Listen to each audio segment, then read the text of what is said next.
नमस्कार दोस्तों, एक बार फिर से आपका बहुत बहुत स्वागत है। अभी एक इंपॉर्टेंट अपडेट आई है जो कि मोर और लेस हमारे हिस्ट्री, आर्ट एंड कल्चर उस पॉइंट ऑफ व्यू से भी इंपॉर्टेंट है। प्लस साथ ही साथ यहाँ पर हमारी जो खोई हुई ग्लोरी है उसको रीगेन करने की एक शुरुआत हो चुकी है। इसको हम इस तरीके से भी देख सकते हैं कि जब इंडिया को विश्व गुरु के तौर पे देखा जाता था उस समय नालंदा, तक्षशिला जैसी टॉप क्लास की यूनिवर्सिटीज हमारे यहाँ से बहुत क्लास स्टूडेंट्स प्रोड्यूस करके पूरी दुनिया में भेजा करती थी। दुनिया के लोग यहाँ पढ़ने आया करते थे। तो मोर और लेस उसी टेंडेंसी को आगे लेकर के जब हम न्यू एजुकेशन पॉलिसी के अकॉर्डिंग आगे बढ़ते हैं तो सवाल ये आता है कि क्या इंडिया वाकई में विश्व गुरु बन सकता है?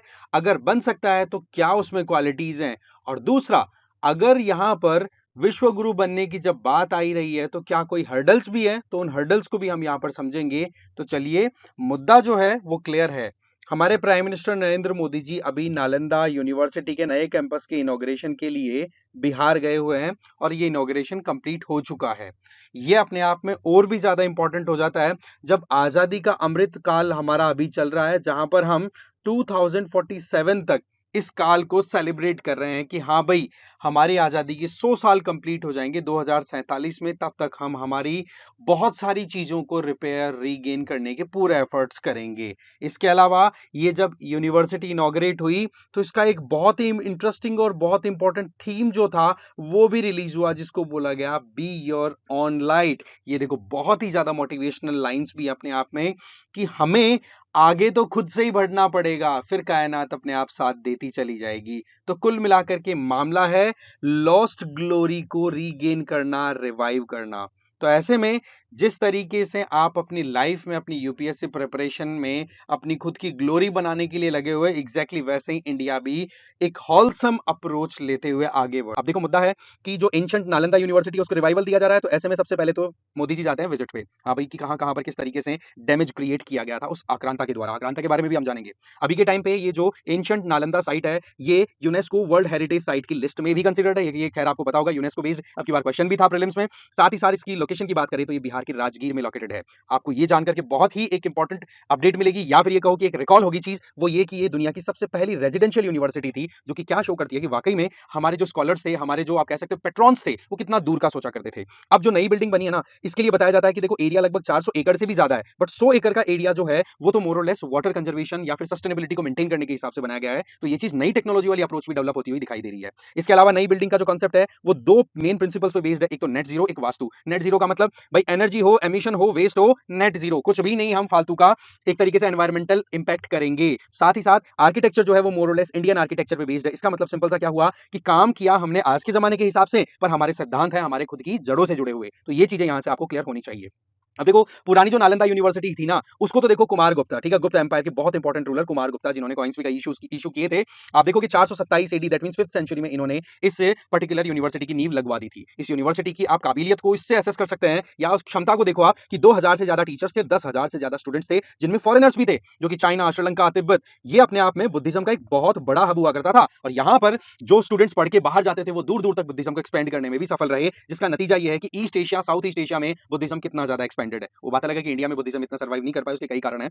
इसके अलावा इस यूनिवर्सिटी के जब 800 साल कंप्लीट हो गए, बहुत ही शानदार 800 साल निकले, तब आप जानते हैं कि हमारी इंटरनल इश्यूज के चलते, कॉन्फ्लिक्ट्स के चलते इंडिया पड़ गया कमजोर, और फिर बाद में इन्वेडर्स ने फायदा उठाया, जिसमें बख्तियार खिलजी नाम के इन्वेडर ने नालंदा यूनिवर्सिटी पर अटैक किया और वहां की लाइब्रेरी को भी जला दिया 12th सेंचुरी के एंड में। तो कुल मिलाकर के देखा जाए तो ये ग्लोरियस जर्नी जो थी उसको ये काला धब्बा लग गया। अब आप देखो कि यहां पर ये जो 2000 फैकल्टीज की बात हमने की, उनमें बहुत इंपॉर्टेंट पर्सनैलिटी थे आर्यभट्ट, वो भी यहीं पर काम किया करते थे। आप समझ सकते हो किस लेवल की यूनिवर्सिटी ये थी। इसके अलावा देखा जाए तो इस यूनिवर्सिटी की लाइब्रेरी में 90 लाख के लगभग मैन्युस्क्रिप्ट्स थे, जो कि रिलीजन, साइंस, मेडिसिन, इनसे रिलेटेड थे। अब आप देख सकते हो कि कितना सारी इंफॉर्मेशन जो थी उसको खत्म कर दिया गया एकदम से।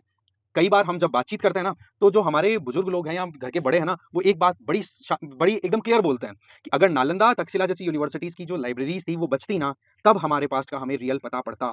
अब हमें जो पता पड़ रहा है वो एक पार्शियल पास्ट है हमारे पास में। जितनी एक्यूरेसी के साथ हमारे पास अवेलेबल होना चाहिए था हमारे इतिहास के बारे में जानकारी, वो कहीं ना कहीं नालंदा वाले इंसिडेंट ने बहुत बड़ा डेंट डाला है उस चीज के ऊपर, और ये चीज वाकई में फैक्ट है। अब देखो, नई नालंदा यूनिवर्सिटी का जो आइडिया है ना, वो देखो हमारे former president doctor APJ Abdul Kalam, उन्होंने दिया था कि देखो हमें रिवाइवल देना चाहिए, नो डाउट हमें प्रोग्रेस करनी चाहिए, पर हमारी जड़ें हमें बिल्कुल स्ट्रांग बना करके रखनी होगी। इसके अलावा 2007 में ईस्ट एशिया समिट भी होती है। ईस्ट एशिया समिट का मतलब आप समझ गए ना, इंडिया इसमें पार्टिसिपेट करता है साउथ ईस्ट एशियन कंट्रीज के साथ। तो वहां पर भी अप्रूवल मिल गया। इसका मतलब जहां जहां पर बुद्धिज्म ऑलरेडी एक्सपेंडेड है, उन कंट्रीज ने भी अपना इंटरेस्ट शो किया कि नालंदा जैसे इंस्टीट्यूशन को रिवाइवल मिलना चाहिए। इसके चलते फिर 2010 में नालंदा यूनिवर्सिटी एक्ट 2010 पारित भी होता है। आप देखोगे कि ये जो नालंदा यूनिवर्सिटी डेवलप की गई है, नई बिल्डिंग, नया जो पूरा मैकेनिज्म चल रहा है, ये आसियान इंडिया यूनिवर्सिटी नेटवर्क के तहत बना है। ये बड़ी इंटरेस्टिंग बात है, क्योंकि 21st सेंचुरी को क्या कहा जाता है कि एशियन सेंचुरी है। तो जब एशियन सेंचुरी है तो एशिया के हिसाब से काम होना चाहिए, एशियन जितने भी स्टेक होल्डर्स हैं इंपॉर्टेंट, उनका पार्टिसिपेशन होना चाहिए। तो अल्टीमेटली ये अपने आप में एक इंटरनेशनल अप्रोच के साथ बना हुआ इंस्टीट्यूशन है। इसके अलावा मॉडर्न यूनिवर्सिटी का जो एक कहते हैं ना काम, 2010 में एक्ट पारित हो गया, 2014 में स्टूडेंट्स ने एडमिशन लेने शुरू कर दिए। यहाँ पर टोटल 6 स्कूल्स का काम चल रहा है, मतलब अलग अलग 6 स्ट्रीम्स हैं, जिनमें मेजर स्ट्रीम्स की बात करें तो बुद्धिस्ट स्टडीज से रिलेटेड है, जो कि एंशिएंट नालंदा की भी थीम थी। इसके अलावा फिलोसफी और कंपैरेटिव रिलीजन, इसके अलावा historical studies, ecology and environment and sustainable development and management. इस तरीके से ये मेजर आप कह सकते हो स्ट्रीम्स हैं, स्कूल्स हैं, जिनमें यहाँ पर पढ़ाई कराई जा रही है। तो आइडिया तो दिया देखो एपीजे अब्दुल कलाम जी ने, या फिर कहो कि इन्होंने अपनी तरफ से एक रिवाइवल की बात कही, और दूसरी तरफ फिर प्रणब मुखर्जी जो थे हमारे फॉर्मर प्रेसिडेंट, ठीक है, इन्होंने फिर इस पर्टिकुलर यूनिवर्सिटी की बिल्डिंग को एक तरीके से नींव लगाई थी, जो अभी इनॉग्रेट हुई है। राइट, आ जाओ। अब सवाल यह है कि ये सारा माजरा कहाँ चल रहा है। देखो, हम विश्व गुरु थे और हम उस ग्लोरी को रीगेन करना चाहते हैं, पर क्या वाकई में ये इतना आसान होगा?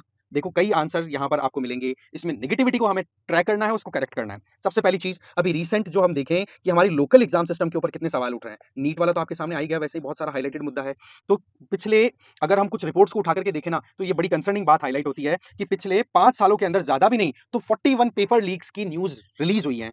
ये बड़ी कंसर्निंग बात है। विश्व गुरु बनना चाह रहे हो तो भाई इन चीजों को तो टैकल करना पड़ेगा।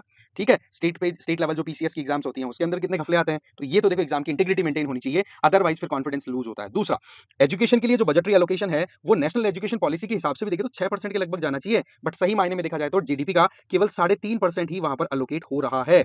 साथ ही साथ जितना एलोकेशन दिया जाता है उससे उससे कम खर्चे में काम चलाया जा रहा है। इसका मतलब बजट तो अलोकेट हो रहा है पर प्रॉपर यूटिलिटी नहीं हो रही है। ये बोला प्रॉपर होनी चाहिए। और तीसरी, कि हमारे यहाँ पर पुराने सिलेबस को अभी भी कंटिन्यू किया जा रहा है, उन सिलेबस को अपडेट करने की जरूरत है भाई। समय के साथ में अगर बदलेंगे नहीं तो काम कैसे चलेगा? जमाना आर्टिफिशियल इंटेलिजेंस का है, हम कहाँ वो पुराने रजिस्टर कंपोनेंट्स उनकी स्टडी कराने में लगे। नो डाउट वो बेसिक है, बट हमें एआई के हिसाब से भी अप टू द मार्क आना पड़ेगा। अगर हम हमारी आईआईटीज की बात करते हैं तो दुनिया में उनका सिक्का चलता है, तो वो जो गैप है ना ओल्ड कॉलेजेस में और आईआईटी जैसे इंस्टीट्यूशंस में, वो गैप हमें करेक्ट करना होगा। बट सवाल का जवाब ये है कि अभी भी पॉसिबिलिटीज है। वो कैसे? देखो, नालंदा यूनिवर्सिटी एग्जांपल है। यहाँ पर इस यूनिवर्सिटी को इंडिया के अलावा 17 कंट्रीज सपोर्ट कर रहे हैं, जिनमें Australia, Bangladesh, Bhutan, China, Thailand ये इंक्लूड होते हैं। इसका मतलब दुनिया में बहुत से कंट्रीज चाहते हैं कि इंडिया में जो एजुकेशन सिस्टम था वो रिवाइव करे। नंबर 2, 137 के लगभग स्कॉलरशिप प्रोग्राम्स ऑलरेडी चल रहे हैं फॉरेन स्टूडेंट्स के लिए कि हमारे देश में फॉरेनर्स आके पढ़ें। नंबर 3, हमारी जो ये नालंदा यूनिवर्सिटी है नई वाली, इसमें पीजी और पीएचडी के अंडर में जो स्कॉलर्स स्टूडेंट्स हैं वो अर्जेंटीना, घाना, यूएस, श्रीलंका, बांग्लादेश, नेपाल, कंबोडिया यहां से आकर के पढ़ाई कर रहे हैं। और साथ ही साथ जब ये इनॉग्रेशन हो रहा था तो उस टाइम पर 17 से ज्यादा देशों के एम्बेसडर्स उस इनॉग्रेशन सेरेमनी में प्रेजेंट थे। कहने का मतलब इंडिया की तरफ से अपना मैसेज तो क्लियर है, बट यस, ये जो हर्डल्स हमने यहाँ पे नोटिस किए ना, इन हर्डल्स को भी हमें करेक्ट करना होगा, और भी बहुत सारे चैलेंजेस हैं उनको टैकल करना होगा। बट यस, पॉसिबिलिटी है, अगर पास में हम थे तो वापस से बन सकते हैं। चलिए, यूनिवर्सिटी नालंदा की बात आई गई तो क्यों ना यूनिवर्सिटी से रिलेटेड एक क्वेश्चन आपसे पूछ लिया जाए। इस क्वेश्चन का आंसर आपको कमेंट बॉक्स में दे देना है। ठीक है, आई होप आपको ये वीडियो अच्छा लगा होगा। इसी तरीके से एक और वीडियो के साथ कल मिलते हैं। Thank you very much.